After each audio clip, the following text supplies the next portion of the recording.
We're here to celebrate our love for each other. Not to get free stuff. We just want to be together.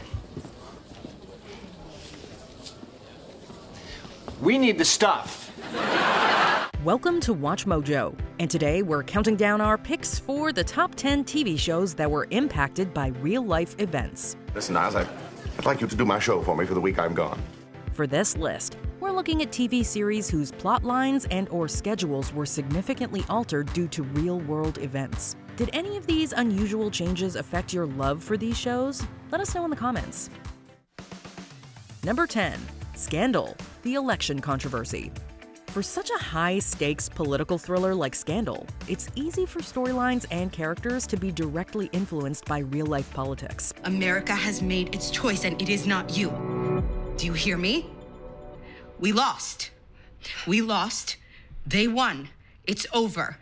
Make the damn call. But while the show's writers and producers may try to forge their own path, sometimes that effort can be quite the challenge. That was the case for Scandal's 6th season, where the main plot featured a presidential election between candidates Melly Grant and Francisco Vargas. For President of the United States of America, Melly Grant. According to lead actress Kerry Washington, the season was initially going to conclude with the election being hacked by none other than the Russians. When allegations of Russian interference with the 2016 U.S. presidential election came to light, however, the storyline was done away with completely. The entire thing has been a witch hunt, and there is no collusion between certainly myself and my campaign, but I can always speak for myself and the Russians. Zero. Number 9, That 70s Show, Tommy Chong's arrest. As one half of the comedy duo Cheech and Chong, Tommy Chong built a successful career hinged on hippie culture and his love of the famous green leaves. I sat next to God once on the bus. He told me the meaning of life, and then he gave me a pretzel. This carried on later into his life, with his portrayal of Leo on the Fox hit sitcom That 70s Show. Chong became a series regular after making a well-received guest appearance, but then he completely disappeared during the 5th and 6th seasons. Relax, man. We're just looking for Leo. Oh, he left.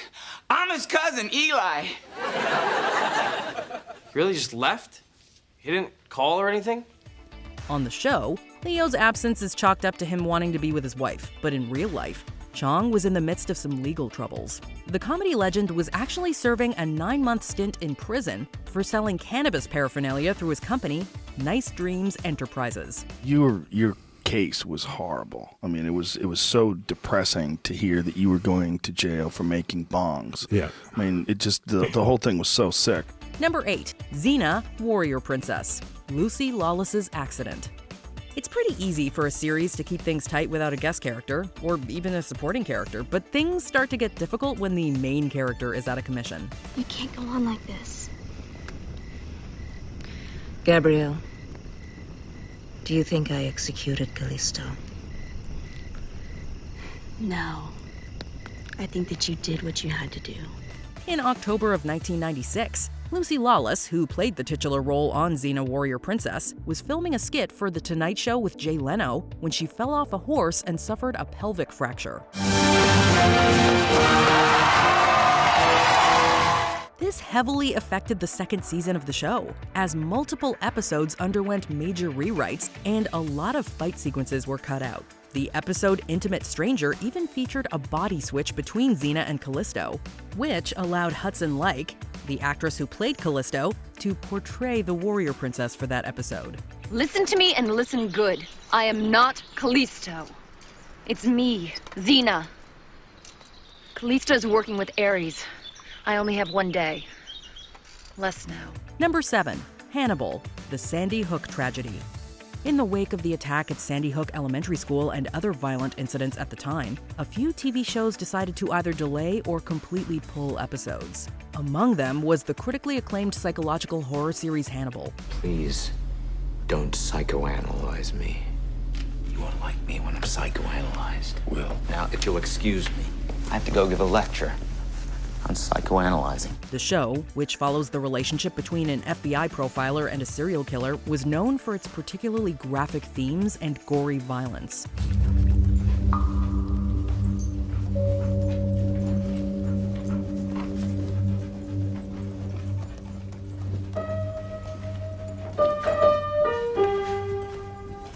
The season 1 episode Earth dealt with content that would be particularly upsetting given the cultural climate in the States at the time. So, the producers decided to shelve the episode for American audiences. It still aired on the network's website with the sensational scenes edited out to provide continuity for fans of the show. What grudge was Mrs. Turner's killer harboring against her?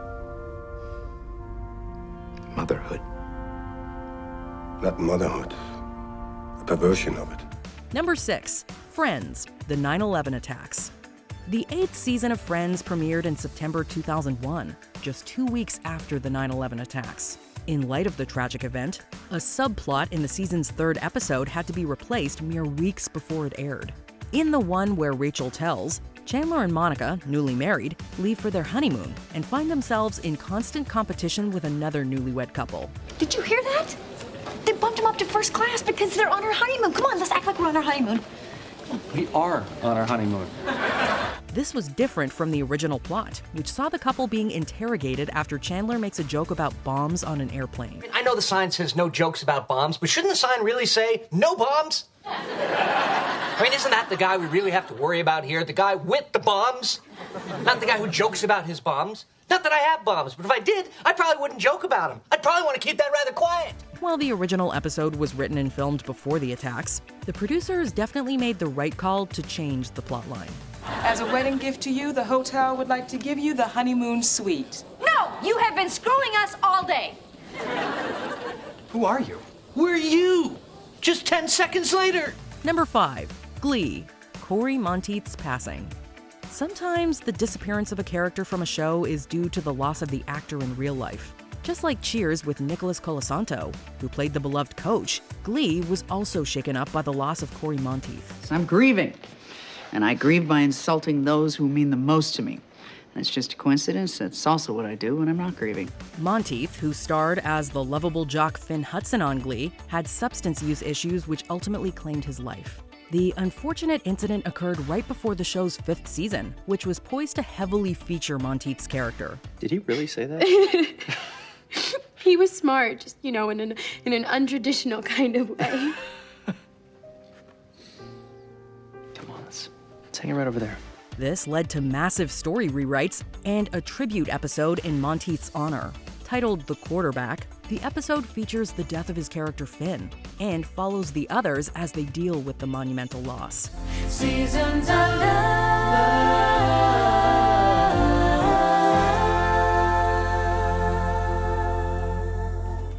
Number 4. Law and Order. Proposed legislation to censor TV shows. In the early 90s, Law & Order became popular for its violent crimes and intense episodic investigations. You want to tell us how you got it? I fell down. In the middle of a fight? No, I told you that.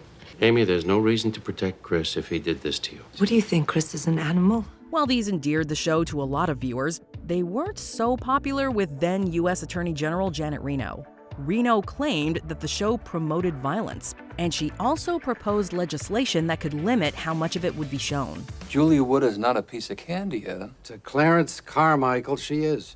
And that's why we should pursue it. Actor Michael Moriarty, who played Benjamin Stone, objected to Reno's claims and criticized the show's producers for yielding to her demands. Halfway through the 4th season, Moriarty tendered his resignation from the series, which was reflected in his character, who also resigned from the DA's office. I never thought I'd get a letter of resignation from you. Thought you'd be here long after I was gone. It's, not entirely about you. Number 3. Frasier, Kelsey Grammer's legal troubles. Kelsey Grammer secured the job of a lifetime when he landed the role of Dr. Frasier Crane on the hit sitcom Cheers, then got his own eponymous spinoff. Hello, Sam. I'm Dr. Frasier Crane. I'm sorry I startled you.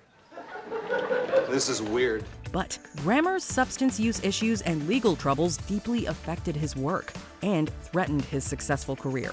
In September of 1996, Grammer was driving under the influence when he lost control of his car and crashed it. This proved to be a turning point for the actor, as he decided to check himself into rehab for a full month. Remember, Frasier, I'm here for you if you feel yourself starting to weaken.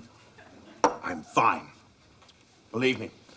I'm in complete control. With Grammer's absence, the Frasier writers were forced to retool the plot of the season 4 installment Head Games. In the episode, Niles takes over his brother's show when he departs for a radio hosts convention. Thank you for the brilliant job of call screening, Roz. How do I get out of this? Did you ever think of saying there are other callers on the line? Number 2, Friday Night Lights, the 2007-2008 Writers Guild of America strike.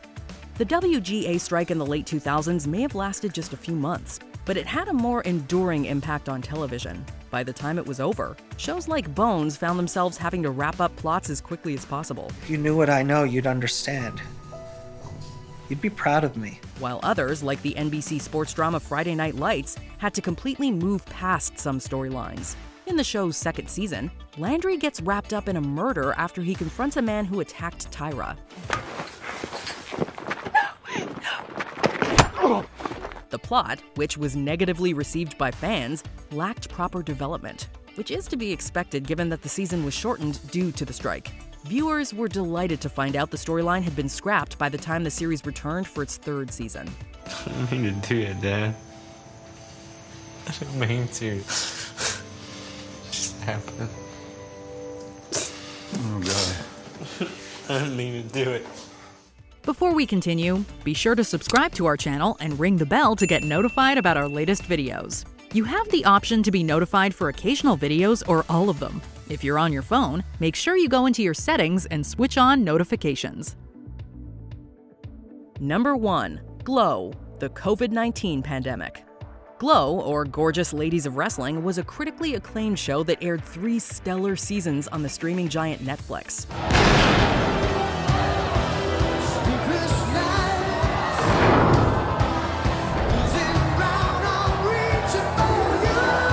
In September of 2019, the series was renewed for a 4th and final season, which began filming in early 2020 and was set for release later that year.